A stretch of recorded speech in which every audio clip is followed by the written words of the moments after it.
Pwedeng malaman ng GCash kung nakablock ba yung account mo, lalo kung ganito pala yung nakikita mong error kapag naglo-login or kapag may transaction hindi makareceive ng perang padala.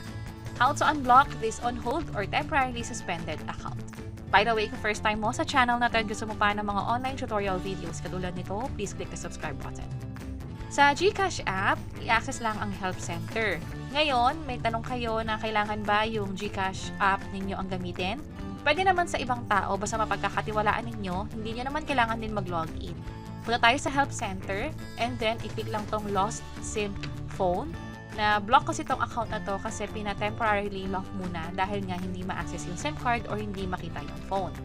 And then from here, ang pinakakailangan natin ay chat with GG. Kapag ganito, i-report na lang natin as yes kasi ang pinakakailangan natin dito ay hindi talaga pag-report ng phone para i-lock to. Instead, kailangan natin ma-check kung yung phone number ba sa GCash ay naka-block talaga. Katulad nito, tinanong niya yung phone number, and then ilagay lang dito yung phone number. Kapag international phone number, ilagay ang country code na rin. From here, malalaman kung active ba yung account, at kung active man, tatanungin kayo kung gusto nyo ipatransfer yung pera sa ibang funds just in case na ipapablock nyo or temporarily suspend. Sa case natin, ang pinaka nangyari is naka-on hold na nga yung account, hindi na nga makagawa ng mga transaction. That's why nung chinek, naka-block siya. Hindi ganito yung nakikita, instead ganito na. Meron ng dalawang option para dyan. Yung unang option, i-lift or tatanggalin yung pagkaka-block ng account. Pwedeng hingan kayo ng mga documents for this, pero sa experience ko, ang nangyari ay selfie lang.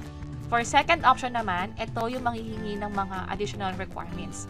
Kasi ipapalipat mo yung pera mo sa another GCash account. Since kailangan ng another GCash account, kailangan nyo mag-register muna at ipa-verify yung account na yon. Kapag fully verified na, kailangan nyo rin ng affidavit of loss bago mag-proceed sa pag-transfer ng funds papunta sa new account.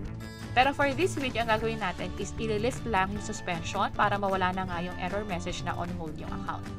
So, reply tayo ng 1. And then, reminder lang to na kailangan i-update sa latest version yung GCash para hindi magkaroon ng issue sa pag-take ng selfie or let's say pag-upload ng mga documents just in case nahihingan kayo nun.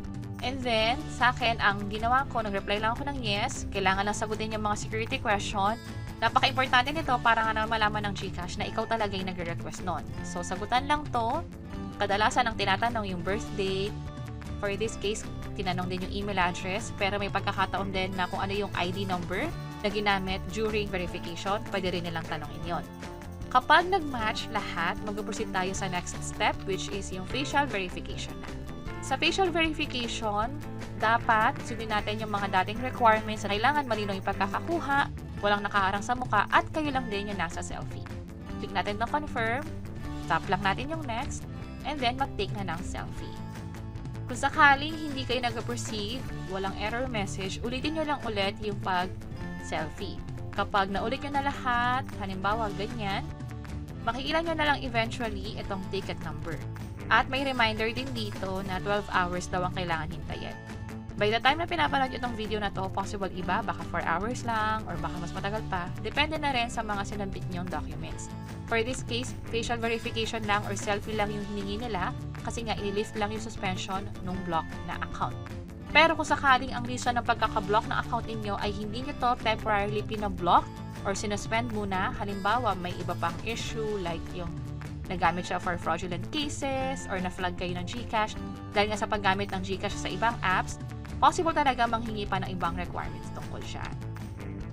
And that's it. From here, pwede na tayo makapag-access ng GCash. Hihintayin lang natin yung email verification or confirmation sa kanila.